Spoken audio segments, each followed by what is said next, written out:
రకాలోకంకి స్వాగతం. ఈ కంటెంట్ మీకు నచ్చినట్టయితే లైక్ చేయండి, మీ బంధుమిత్రులకు షేర్ చేయండి. ఇప్పటివరకు సబ్స్క్రైబ్ చేసుకోకపోతే సబ్స్క్రైబ్ బటన్ని నొక్కండి. అదేవిధంగా బెల్ ఐకాన్ని కూడా నొక్కటం మర్చిపోకండి. హిందీలో ఒక సామెత ఉంది, బేగానే షాదీ మే అబ్దుల్లా దీవానా. అంటే ఎవరిదో పెళ్ళవుతుంటే ఈ అబ్దుల్లా అనేవాడు డాన్స్ చేసి ఆనందపడిపోతున్నట్ట. ప్రస్తుతము కాంగ్రెస్ పార్టీ పరిస్థితి బేగానే షాదీ మే అబ్దుల్లా దీవానా లాగా ఉంది. ఎందుకంటే కాంగ్రెస్ పార్టీ ఈ ఎన్నికల్లో ఎందుకు సంబరం జరుపుకుంటోంది? చాలా పెద్ద ఎత్తున పండగలు జరుపుకుంటోంది. అదేదో ఘన విజయం సాధించినట్టు, ప్రభుత్వంలోకి వచ్చినట్టుగా వ్యవహరిస్తోంది. వాస్తవానికి కాంగ్రెస్ పార్టీ మోదీని మళ్ళీ ప్రధానమంత్రి కాకుండా నిలువరించలేకపోయింది. బీజేపీ ప్రభుత్వం మళ్ళీ అధికారంలోకి రాకుండా ఆపలేకపోయింది. తాను స్వయంగా అతిపెద్ద పార్టీగా అవతరించలేకపోయింది. మూడు విషయాల్లోనూ కాంగ్రెస్ పార్టీ దెబ్బతిన్న తర్వాత సంబరం దేనికి?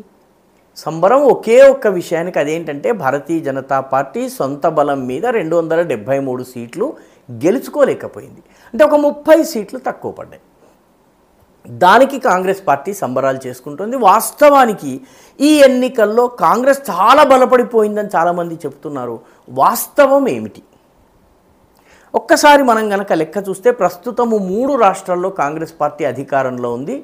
హిమాచల్ ప్రదేశ్, కర్ణాటక, తెలంగాణ. ఈ 3 రాష్ట్రాల్లో అధికారంలో ఉన్నటువంటి కాంగ్రెస్ పార్టీ ఆ రాష్ట్రాల్లో పరిస్థితి ఏంటి? హిమాచల్ ప్రదేశ్లో 2022లో 2022లో అధికారంలోకి వచ్చింది. అక్కడ ప్రజలకు కాంగ్రెస్ పార్టీ పట్ల మొహం మొత్తింది, వ్యతిరేకత తాండవించింది. పర్యవసానంగా కాంగ్రెస్ పార్టీ 4 సీట్లు ఓడిపోయినాయి. ఆ సీట్లన్నీ బీజేపీ గెలుచుకుంది. కర్ణాటక మే 2023 అసెంబ్లీ ఎన్నికల్లో జయభేరి మ్రోగించింది కాంగ్రెస్ పార్టీ. ఈరోజు 5 వాగ్దానాలు, తర్వాత ఈ 5 గ్యారంటీలు, వీటన్నిటి ద్వారా విజయం సాధించామని చెప్పుకున్నారు. రాహుల్ గాంధీ 16 రోజుల పాటు అక్కడ భారత్ జోడో యాత్ర నిర్వహించారు. కర్ణాటకలో అత్యధిక సమయం ఆయన కేటాయించారు. ఇవన్నీ జరిగిన తరువాత కూడాను లోకసభలోని 28 స్థానాల్లో భారతీయ జనతా పార్టీ దాదాపు 19 స్థానాల్ని గెలుచుకోగలిగింది. సొంత బలం మీద 17 స్థానాలు, ఒక 2 స్థానాలు మిత్రపక్షాలు గెలుచుకున్నాయి. పర్యవసానంగా కాంగ్రెస్ పార్టీ, అధికార కాంగ్రెస్ పార్టీ కేవలం 9 సీట్లకి పరిమితమైంది. అంటే పూర్తి మెజారిటీ అసెంబ్లీలో గెలుచుకున్నటువంటి పార్టీ ఒక 2వ పొజిషన్లోకి, బలహీనమైనటువంటి పొజిషన్లోకి వచ్చింది. ప్రజలు అక్కడ తిరస్కరించారు. 3వ రాష్ట్రం తెలంగాణలో 2023లో కాంగ్రెస్ ఘన విజయం సాధించింది. బీఆర్ఎస్ని భూస్థాపితం చేసింది. ఆ పార్టీ ఎన్నికల దగ్గరకు వచ్చేటప్పటికి 8 సీట్లు, 17లో 8 సీట్లు మాత్రమే గెలిస్తే భారతీయ జనతా పార్టీ కూడా 8కి తన సంఖ్య పెరిగింది. అంటే తెలంగాణలో 2 పార్టీలు సమ ఉజ్జీలుగా ఉన్నాయి.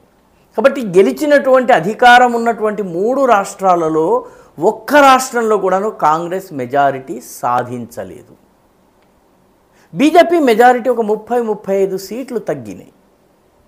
దీనికి ప్రధానమైనటువంటి కారణం 4 రాష్ట్రాలు. ఒకటి ఉత్తరప్రదేశ్, రెండవది పశ్చిమ బెంగాల్, 3 మహారాష్ట్ర, 4 తమిళనాడు.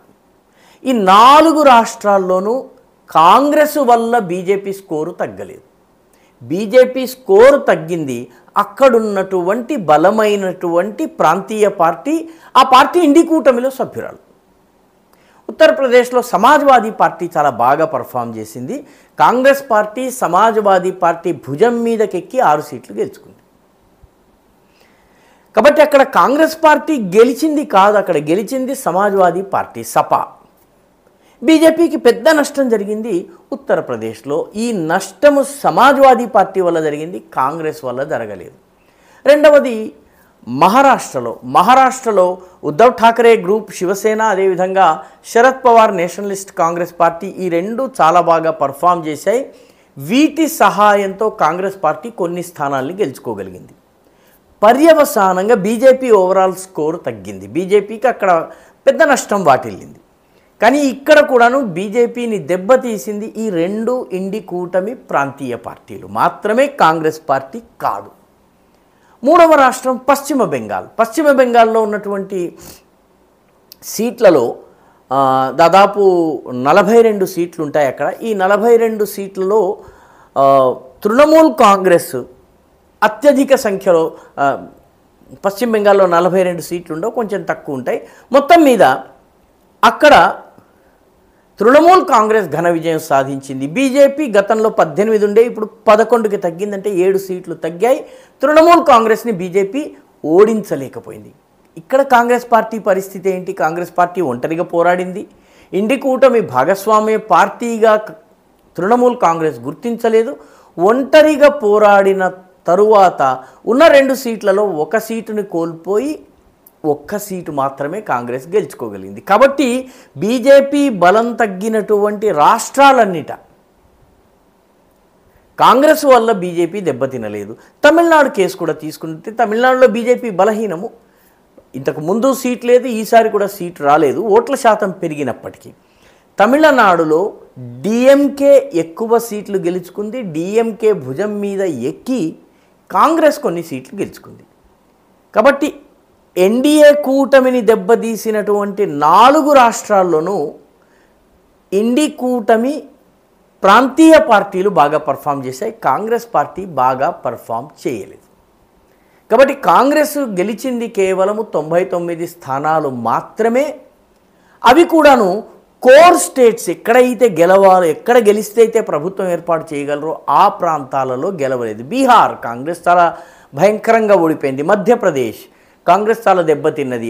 అదేవిధంగా ఉత్తరాఖండ్ కావచ్చును, ఛత్తీస్గఢ్ కావచ్చు, జార్ఖండ్ కావచ్చును, ఈ రాష్ట్రాలంటే ఒడిశా కావచ్చును, ఆంధ్రప్రదేశ్ కావచ్చును, ఈ రాష్ట్రాలన్నిటా కూడాను కాంగ్రెస్ పార్టీ పర్ఫార్మెన్స్ చాలా కష్టంగా ఉంది. అంటే ఓవరాల్గా చూసినట్లయితే ఈ దేశంలోని 28 రాష్ట్రాల్లోని 9 రాష్ట్రాల్లో కాంగ్రెస్ పార్టీ 1 ఎంపీ సీటు కూడా గెలుచుకోలేదు. దీనిలో నేను నార్త్ ఈస్టర్న్ స్టేట్స్ని అసలు లెక్క కట్టడం లేదు. ఒక 4 స్టేట్స్ నార్త్ ఈస్ట్లో ఉంటాయి. దాన్ని లెక్కగట్టకుండానే 9 రాష్ట్రాల్లో కాంగ్రెస్కి 0 సీట్లు వచ్చాయి. 5 రాష్ట్రాల్లో 1 సీటు మాత్రమే వచ్చింది. ఉదాహరణకి గుజరాత్లో 1 సీటు వచ్చింది, ఛత్తీస్గఢ్లో 1 సీటు వచ్చింది. ఈ రకంగా 1 సీటు మాత్రమే వచ్చినటువంటి రాష్ట్రాలు 5 ఉన్నాయి. 9, 5, 14 మైనస్ నార్త్ ఈస్ట్లో ఉన్నటువంటి సీట్లు.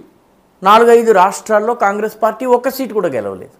కాబట్టి ఓవరాల్గా చూసినట్టయితే కాంగ్రెస్ పార్టీ మెజారిటీకి చాలా దూరంగా ఉంది. ఒక అఖిల భారత పార్టీ యొక్క స్వరూపాన్ని కోల్పోయింది. 14 రాష్ట్రాల్లో కాంగ్రెస్ పార్టీ 1 లేదా అంతకన్నా తక్కువ సీట్లను మాత్రమే గెలుచుకోగలిగింది. అధికారంలో ఉన్న 3 రాష్ట్రాల్లో పూర్గా పర్ఫామ్ చేసింది. బీజేపీని నిలువరించినటువంటి 4 రాష్ట్రాల్లోనూ మిత్రపక్షాలది పైచేయి. కాంగ్రెస్ పార్టీ జూనియర్ పార్ట్నర్గా ఉంది. కాంగ్రెస్ ఎందుకు సంబరాలు జరుపుకుంటున్నట్టు? కాంగ్రెస్ నాయకులు ఆలోచించాలి. కాంగ్రెస్ పార్టీ ఏదో గెలిచిందని విశ్లేషణలు, వ్యాఖ్యలు చేస్తున్నటువంటి మీడియాలో ఉన్నటువంటి కొందరు ప్రచ్ఛన్న కాంగ్రెస్ వాదులు ఈ ప్రశ్న తమను తాము వేసుకోవలసినటువంటి అవసరం ఉంది. 2029లో కాంగ్రెస్ ప్రభుత్వం ఏర్పడాలన్నట్లయితే చాలా పని చేయవలసినటువంటి అవసరం ఉంది. ఉత్తరాది రాష్ట్రాల్లో కాంగ్రెస్ బలము మరింత పెరగవలసినటువంటి అవసరం ఉంది. లేకపోయినట్లయితే ఈ సీట్లతోటి బీజేపీని ఓడించటం అనేది కల్ల. ఈ వీడియో మీకు నచ్చినట్టయితే లైక్ చేయండి, షేర్ చేయండి, ఈ ఛానల్కు సబ్స్క్రైబ్ చేయండి. మీ అభిప్రాయాన్ని కమెంట్ల రూపంలో తప్పనిసరిగా పంపించండి.